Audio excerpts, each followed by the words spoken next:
Deconstructing and Rearranging Reality, a 4MEO PCP trip report by Acoustic, posted to EARBUDS.org January 5th, 2011. This was my first time with this chemical, and I was expecting something like ketamine, but the come-up was incredibly similar to DXM. Thoughts became fragmented, and speech became difficult. The dissociative body load feeling was the strangest I have ever experienced. Not as sedating as ketamine, I remained very mobile, and had much more tactile awareness than with DXM, but I had the most pronounced and obvious feeling that the usually straightforward link between thought and physical movement had a barrier in it, that my body was being moved in some unnatural and awkward way. The psychological aspects of the trip arrived over a minute or two. Very early on into the trip, I had these strange fantasies entering my mind. They seemed to be as apparent and tangible as reality, though I did still have a firm grip on reality itself. Music, though, seemed distant and alien. I completely lost any sense of rhythm and melody. The friends I was with seemed to be highly exaggerated characters, bearing only a basic resemblance to their actual personalities. The situation we were in, just sitting around talking, seemed to be fantastically dramatic and significant. We listened to music, described our thoughts and feelings, smoked pot, watched the relatively subdued OEVs, and everything was actually very pleasant and peaceful. I was playing around with ideas about the room being lit by odd-coloured electric lighting, and the ceiling being only 3 feet above our faces as we lay on the bed looking up at it. And it just seemed so real. I could actually sort of see it and sort of feel it. But only sort of, but still very apparently, it was there. We did a few caps of nitrous oxide, and the first one or two sent me delirious and then blank for a few seconds. Eventually, after repeated caps though, I tripped. But essentially for me, it was the same as it ever was when mixed with pot. When it was over, I just went right back to the PCP as if nothing had happened. After probably 90 to 120 minutes at the peak, the physical aspects of it and the visuals began slowly to fade, which was fine, but very annoyingly, the strange, grand, complicated, and involving ideas disappeared all at once, and I was back being myself, firmly grounded in the real world. It was quite a shock, and I felt that I urgently needed to get back there, and further to explore the thoughts I'd skirted around. One of the people who'd planned a trip with us that night wasn't feeling well enough, so there was another dose going spare. Nobody else wanted to do it, so I did. I sat talking, still under the effects, and the come-up this time was much less obvious, although, looking back, much more dramatic. At the time, it was less obvious because the more intense the psychological effects became, the less able I became to focus on exactly what was happening. This is very difficult to explain. I suppose when I'm in a normal mental state, I can think about a few things at once, because some thoughts are clear and focused in my mind, and others sort of float around and make connections with others, but I don't have to put any effort into keeping them hanging around until I need them. I completely lost my ability to do any of this. I could only direct the whole of my attention to one specific thought at a time. My friend would ask me what he considered to be a straightforward question, and I'd have to think about every minuscule implication of what he'd said, what my opinion was on each of them, usually getting him to repeat the question after each stage of logic, because I'd had to concentrate so hard on the tiny part of it. I'd actually forgotten why I was thinking about it. Being asked a question like, "Do you want to put a different record on?" And after minutes and minutes of staring silently into space and internally battling with the question, I finally answered, okay. Eventually, the single focused thoughts I was having became so clear and so all-encompassing that I could see them played out before my eyes, and feel them in deep parts of my brain, the way you feel a distant memory or an inclination, rather than just thinking about it intellectually. Gradually, I got the ability to have more than one idea at once, but each of them experienced in this way through senses and from multiple perspectives at once. I got double vision, which gradually split into 4, and eventually got so complicated I couldn't focus on anything, and my vision effectively was a constantly changing, swirling mess. My vision was completely useless. Eventually, open-eye visual style visuals started creeping over the top of the incomprehensible mess of what I was seeing. I saw a clay block. I saw it in the past and the future at the same time. It existed in multiple spaces at once, but not a number of spaces next to each other. It existed in the same space, but at different moments in time. This is actually impossible to explain, I think. but I saw it in 4 dimensions of sorts. Up, down, left, right, forward, backwards, and past, present, future. It was the furthest thing from reality as I usually understand it that I have ever experienced in my life. I ended up lying in the bath, without water in, and looking out over onto the rim into my small bathroom. It stretched out for hundreds of meters, glittering with glass and blue jewels, and I could not possibly comprehend where I was or what the house I was in might look like outside the bathroom door. I kept getting my friend to tell me that we were in my house, to list the names of the people who were in the house, which room they were in, and what they were doing. I knew the names of the people were familiar, and words like bedroom and watching TV and sleeping. I knew what they meant, but they were only ever as real to me as the strange and now obviously fictional things that popped in and out of existence constantly. This extreme disconnection from reality was scary, but I knew really that it posed no real threat to me, because the house was very quiet and everyone else seemed to be in total control, and no one was going anywhere. The thought, this will all end at some point and things will go back to normal, never actually occurred to me like it does on psychedelics, and even on DXM and ketamine. I forced myself to think it at times, but I never believed it. In this moment, my sense of time had actually disappeared. I couldn't imagine ever not being on the drug. I couldn't imagine that it would never end. This seemed to crop up in my train of thoughts as a problem, but never a big one, until eventually my thoughts became so fast and frenzied that I was thinking so many things at once. The sheer quantity and speed of my thoughts was more than my sober mind could ever possibly have processed. I became convinced that this would have some permanent effect on me, and that I would never be the same person again. I never got this thought out of my mind, but managed to ignore it at the peak. During the long come down though, it kept coming back to haunt me, when my thoughts became more ordered and less chaotic, but still very strange and inexplicable to the people around me. It seemed more and more pressing that the longer I went without remembering quite what normality was, the less of a chance there was I would ever get it back. I had an idea of what ego death was, but essentially and simply put, it's forgetting who you are and the dissociation of yourself from all of your memories and experiences that normally go towards defining your identity.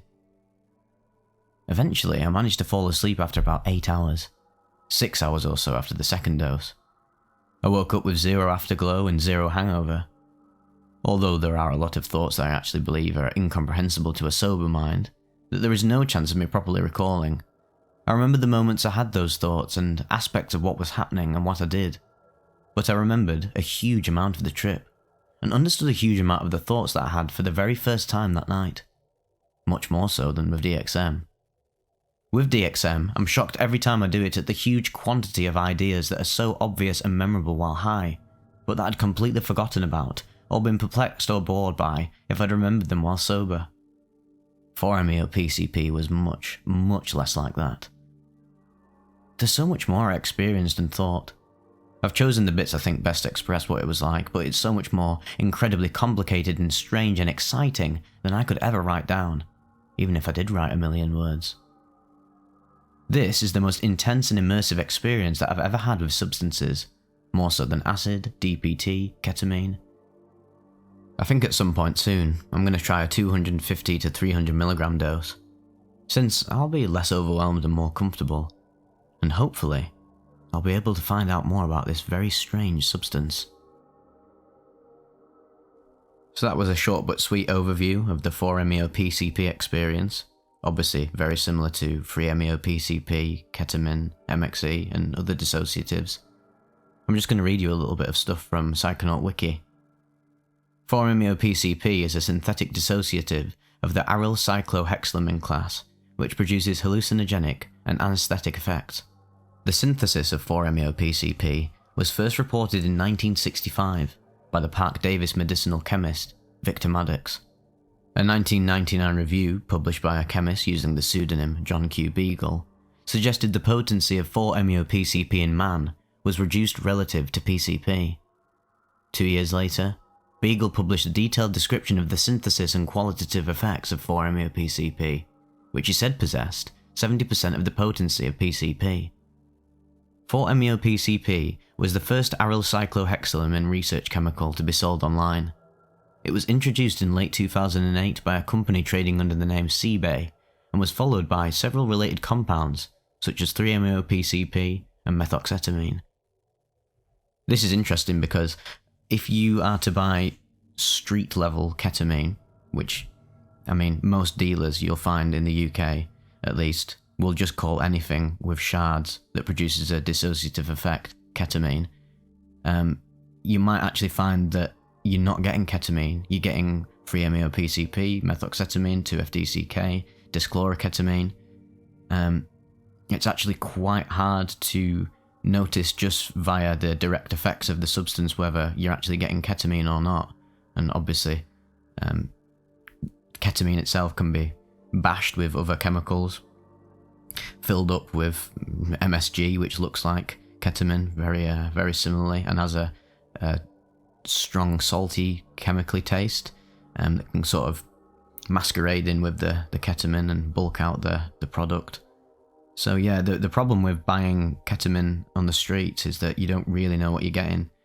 I'd probably go out on a limb and say that a lot of the ketamine that's in like UK festivals, raves and wherever might not actually be ketamine itself, but any one of these synthetic dissociatives that are sort of a derivative of ketamine that produce very similar experiences, of course, but there are enough differences in the actual conscious experience of consuming this chemical that puts a barrier between it and ketamine, and oftentimes you need less of a certain dissociative like MXE to achieve a feeling of dissociation with ketamine, where you might need more with that certain substance. Although one similar trait beyond just the cognitive effects will be the actual damage that this substance can do to your urinary tract. This is very common across powdered substances like MXE and ketamine and the dissociative class, and 4-MeO-PCP can also be lumped in with them in that regard. So if you were ever to use this substance, it goes without saying that you must enact all of the precautionary procedures that you would do if you were consuming ketamine or MXE. If you want to mitigate any of the adverse effects of consuming 4-MeO-PCP or ketamine, I assume this applies to 4-MeO-PCP as well, because I imagine it's so similar to ketamine that it will affect your body in the same way. A precautionary method for avoiding bladder dysfunction is to consume EGCG or green tea. EGCG is a chemical found in green tea that can protect your bladder from the damaging effects of dissociative powders. You should also consider possibly drinking turmeric tea as well.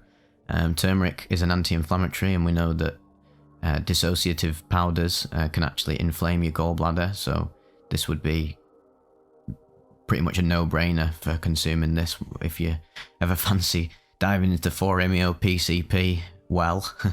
But in a sense, you've got to just be mindful of the fact that no matter how much EGCG or turmeric tea you're having, if you're abusing this substance daily in massive quantities, then the negative effects are going to cascade and really wreck your insides. So you do need to be careful with these powders. You cannot be using them all the time. You really need to enact much more of a safety protocol with dissociatives than you would with traditional psychedelics, which are less taxing on the body. All drugs are taxing on the body, even psychedelics, especially on the nervous system, but some are definitely worse than others, and anything powdered is going to probably have more of an adverse effect on your body because it has to be processed by your liver and go through all your organs and have all sorts of unknown effects that possibly we don't even understand at this moment in time. These are all very new substances and we're still learning so much about them. As we know, in the UK, we're having a bit of a ketamine epidemic.